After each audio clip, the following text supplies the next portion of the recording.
Hey guys, how you guys doing? It's April 8th, 2019. Hoping you're having a wonderful day, a blessed day indeed. A couple things I wanted to talk about.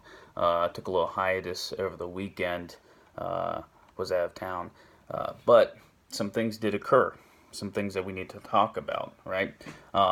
We have heard about this whole situation in Tripoli in Libya, I don't know much about the situation. I haven't had time to properly research it, so I'm not going to give too much of my opinion because I don't want to lead you guys astray. Basically, it looks like this off branch, this military general, is trying to take over and go into the capital, which is Tripoli. Looks like the U.S. and Russia have like bounced around about who they support. We've heard rumors that Egypt and the UAE might. Launch airstrikes against the Muslim Brotherhood that support a certain faction that is there. But as of right now, I don't really know what to make of the situation. I just want to make you aware that it's going on. So if you want to research it yourself, but I don't, like I said, I don't want to give too much of my opinion because I really don't know too much about the situation, and I feel like I'd be doing you a disservice if I did. Let's talk about India and Pakistan for a minute.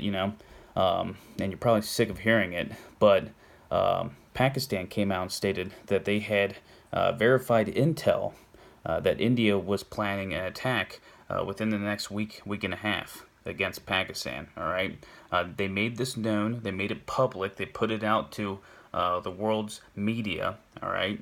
And they could have done this, like, let's say that they actually had intel that this was going to occur, that some misadventure by India was going to occur. I mean, it's not out of the realm of possibility with this whole F-16 debacle, whether you are on India's side and you're like, no, they definitely shot one down, or if you are refuting it and you're like, hey, the evidence is showing that they did not shoot an F-16 down, there's no evidence to say they did, it's an embarrassment for India. And I said this a couple weeks ago. Pakistan won the PR war when all this happened back in late February, right?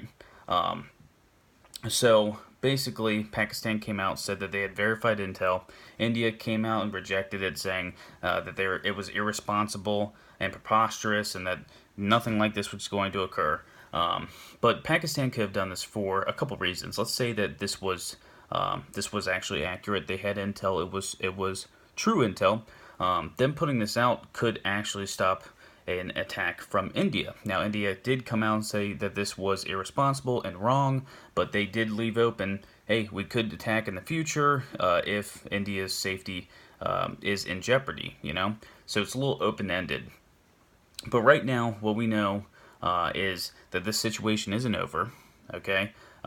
We know that the LOC is very hot. I think over the last 48 hours, it's been pretty calm, but we've seen this before. What was it, last week? For the past week, basically, the LOC's been extremely hot. All right, and before that, for the week prior, we didn't really hear much. Okay, so just because we go 48 hours without a verified ceasefire violation does not mean that the situation is over.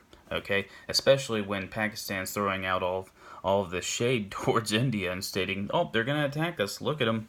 They're getting ready." And they're also, and by the way, you didn't shoot down an F-16. India is probably going to have to respond at some point. I'm not saying that's going to happen during the dates that Pakistan laid out, but it's going to happen eventually. It would make no sense for this to just die down. We've entered a new phase with the whole Kashmir situation and the whole LOC situation. This isn't going to die down like previous years, I don't believe. That's just my opinion. So this is a situation we have to continue to watch. Also, let's talk about North Korea, all right? Because we haven't heard from Kim Jong-un at all. About what's going to happen. Are we going to continue these nuclear talks between the United States of America and North Korea? Is that going to occur? Because as of right now, it looks like no.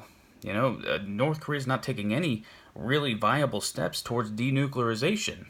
Now the U.S. is not stating that this isn't going to work. Blah, blah, we're not heading in the same direction that past administrations would do. But this is a busy week for North Korea. The U.S. and South Korea have a summit that's going to be held the same exact day that North Korea's Supreme People's Assembly. At this assembly, Kim Jong-un's going to make a speech, and a lot of people believe that this is when he's going to announce what's happening between U.S. and North Korea's nuclear talks. Okay, a lot of people think this is where he's going to come out and say, hey, we're going to continue them, or hey, they're done for, we're over, not going to happen, we're not going to give up our nukes. So this is a very important week. It's supposed to happen on the 11th, which is 3 days from now. So that's a situation we have to continue to watch. Not a lot happened with Venezuela this weekend, which I thought was super weird. Juan Guaido, the interim president, and I know I said his name wrong, the interim president, the guy who's backed by the U.S. government and its Western allies, he said this tactical action was going to occur, but it's all blunder, nothing's happening, and it looks like the window is closing. This window of opportunity for this interim president, this guy that came out of nowhere, to take over, it's closing. It's closing fast because the international community is looking at this and they're like, okay, you had a few rallies, like nothing was done. Maduro still has the military, he still has the support, or it looks like he's got the support of his people, because it doesn't look like a lot of people are going to these rallies. Like, there's a lot of people going, don't get me wrong, but not so much that you're ready to take over the government, This new guy, Juan, came out, he lost his immunity, so he can be arrested, okay? And this opportunity, this window for Western-backed allies, including the United States of America, to stage some sort of intervention or regime change, it's closing, Russia has troops there. Maduro came out and stated that more Russian troops were going to be sent there, So if something doesn't happen in the next couple weeks, I just don't see any really viable way that this goes down, especially if you want to avoid something like a direct confrontation with Russia,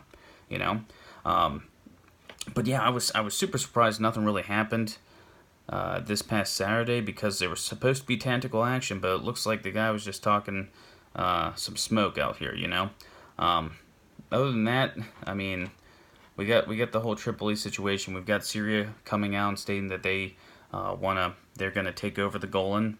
They're gonna take that back. Another big thing. U.S. is apparently, it's rumored that U.S. is going to designate Iran's Revolutionary Guard as a terrorist organization.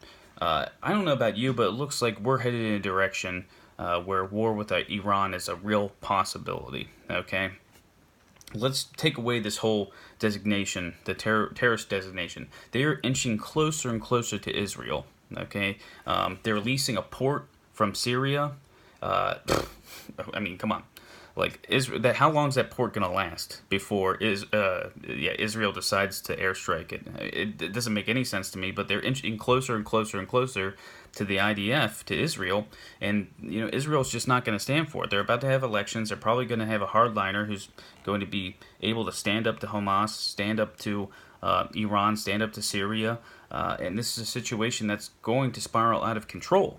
Let's just take the U.S. out of the equation. If you're just talking about Israel, Syria, and Iran, that's enough of a mess to start something big.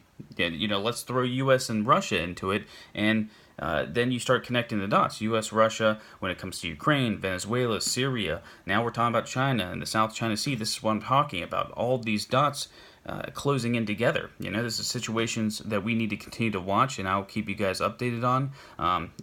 You're going to expect more videos this week, usually 1 or 2 every day. I just took a quick break for this past weekend. Hoping you guys are having a wonderful day, a blessed day. And as always, keep your eyes to the skies. God bless.